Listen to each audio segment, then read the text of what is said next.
Welcome back to Houston Life. Our next guest broke barriers and made history, becoming the first Black woman to become a spacesuit technician at NASA. Her career was critical in the United States' role in space. Look at these photos. It's almost like it's straight out of a movie, right? But this is real life, people. She made sure astronauts were suited up and ready for their missions. And now she continues to make Space City proud by sharing her story and writing inspirational books so others like her can find their place in space. Please welcome back to Houston Life, Sharon Caples McDougle. It's so nice to see you. It is always wonderful to come here. You know that. You always have the best energy, and I feel like in the world, we take a couple steps forward, sometimes we take 10 steps back, but you are such a great example of representation and why it matters for young people today to see people like yourself doing what they want to do. And accomplishing a lot without a college degree. A lot of kids don't know that you can work in so many behind-the-scenes jobs with the space program and don't require a college degree. You know, you think of NASA, you automatically think I have to have a PhD or, no, there's so many careers behind the scenes. It's incredible. Well, maybe you're not a rocket scientist, but in our hearts, you can do anything. And catch us up on what you've been up to, because we've seen your book, Suit Up for Launch with Shay. You actually have a brand new book that has a little bit of a different twist. It's not available just yet. Pre-orders. Pre-orders right now. But tell us about this new book, Suit Up to Dive with Shay. Okay, the first book, Suit Up for Launch with Shay, was about my career working with the spacesuits. The premise is a little girl wants to play dress up, and her mom, being a former suit tech, when she lands on astronaut, she's like, let's make it a teachable moment. So she tells her all the different layers of the suit and explains everything that goes on for launch. And so in this book, my amazing, fine husband, he still works there. I retired, of course, after Space Shuttle retired, but he still works at the Neutral Buoyancy Lab, which is a Santa Carter training facility where they do their training underwater to prepare for their spacewalks. So, since he's a scuba diver, I was like, let's tell the kids about this career that they probably don't know about that doesn't require a college degree.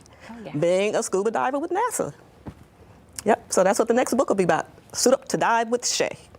So she'll go to work with her kid, bring your kid to work day. She'll go to work with daddy and learn all about scuba diving and what they're doing underwater, why they dive underwater, what do you have to wear, all that good stuff. It's so inspiring, and you're such a forerunner. One thing that I've been impressed with is we were on break and just meeting and chatting about what you're currently up to. You're busier now than ever before. And I think that's the sign of a true star, someone who doesn't rest on their laurels, but just kind of keeps going full bore ahead. Yes, got to take advantage of those opportunities because, you know, you never know when it might dry up.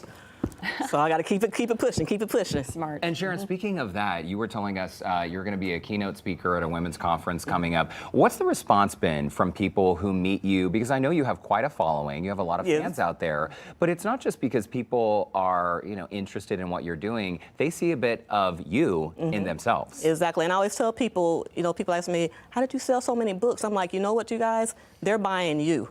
They don't really care what that book is about. They're buying you, your personality, how you present yourself. If they like you or not is how they're going to buy your product or invite you to speak. Most of the speaking engagements I've gotten so far, people have called me and say, hey, we wanted something different than the normal PowerPoint, blah, blah, blah, blah. We saw you and we think you'll be awesome. Your backstory is so great and you're just so full of energy. I think you'll be great. And we'll have you speaking after lunch. So be ready to keep people awake. Well, you certainly have influenced so many people. Is there something you're most proud about, or a moment that stands out to you that felt pivotal?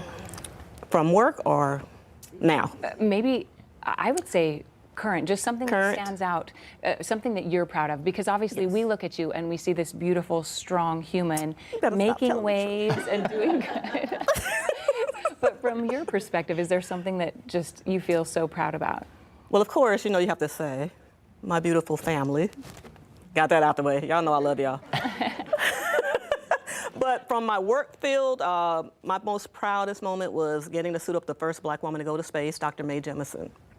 So I had only been there a year myself, and I was the only Black person, period, in my department. And to be there for the first Black woman to go to space and actually be the one to take care of her for a whole year, preparing her and training her for launch, that was amazing for me. As far as my after Space Shuttle life, the books are definitely my most, because I've always wanted to write a book, but while I was working there, I thought it might be too much red tape, so I put it off, put it on the back burner. And you know what happened when you put it on the back burner? It burned up. Oh. So when COVID hit, Yeah. I'm going to write that down. Yeah, I think I am too. so when COVID hit, I was like, perfect time, nothing but time on your hands. And it's always been in my head. Same thing I did when I used to go out to schools. I would actually take a full pressure suit with me and inflate it, pressurize it, tell the kids about it, and to let them know, once again, about these different career fields behind the scenes that help make these astronauts great. Well, It's such a neat thing. Well, and it really is incredible when you think about, I guess as we get older, time, just goes by so fast. Yes. And when you were working for NASA, that wasn't that long ago. I mean, it's hard to believe the first black woman going into space was 1992. almost just like yesterday. Yeah. And again, you did all of that without a college degree, which is remarkable. We're just about out of time, but you have all kinds of events. It looks like August and September are very busy months Yes. for you. So where can we find you? So August, we're having a back-to-school drive, and it'll be in the Webster area. Unveiled Aspirations. We do have an Amazon wish list if you guys want to donate that way, or you can donate through cash, of course. And then I have the Women's Conference you mentioned earlier in Alabama that I'll be keynoting for, and it's built for this.